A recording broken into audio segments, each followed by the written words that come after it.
Assalamualaikum warahmatullahi wabarakatuh.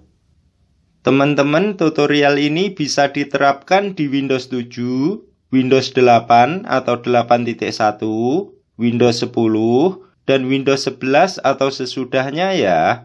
Nah, bagi teman-teman yang partisi harddisk atau SSD pada laptop atau komputernya hanya ada satu, hanya ada local disk C seperti ini, dan ingin membuat partisi baru yang akan dijadikan local disk D, yang nanti partisi local disk D ini akan kita buat untuk menyimpan data kita ya teman-teman.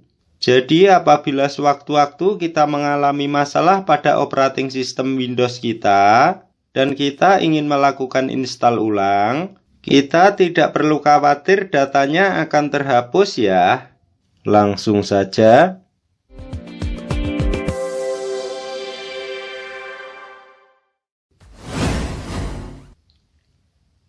Caranya kita klik File Explore, kemudian This PC kita klik. Nah, di sini terlihat ya teman-teman, untuk partisi pada laptop saya ini hanya C saja ya. Nah, untuk membuat partisi local disk D, caranya This PC kita klik kanan, kemudian Manage, kemudian Disk Management kita klik, kemudian partisi C kita klik, kemudian kita klik kanan, kemudian sharing volume. Selanjutnya di amount space-nya kita ganti kira-kira setengah dari kapasitas harddisk atau SSD kita ya. Nah, karena kapasitas harddisk atau SSD pada laptop saya ini sekitar 500 GB, maka di sini amount space-nya saya buat 250 GB ya teman-teman. Kemudian kita klik sharing.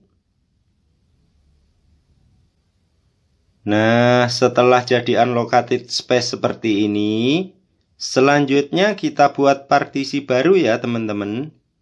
Caranya kita klik, kemudian kita klik kanan, kemudian New Simple Volume, kemudian Next, kemudian Next lagi, kemudian Next.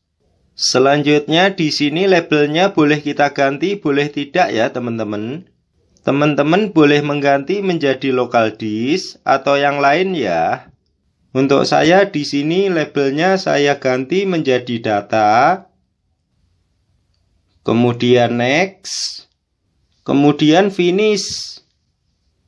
Terlihat ya teman-teman, sudah selesai. Selanjutnya komputer manajemen kita close. Terlihat ya teman-teman, untuk partisi data D atau local disk D sudah jadi ya. Selanjutnya teman-teman silahkan pindahkan sendiri datanya dari local disk C ke partisi data D atau local disk D ya. Selanjutnya File Explorer kita close. Sekian ya teman-teman cara membuat partisi D atau partisi local disk D. Semoga bermanfaat. Akhiru kalam, wabillahi taufik walhidayah. Wassalamualaikum warahmatullahi wabarakatuh.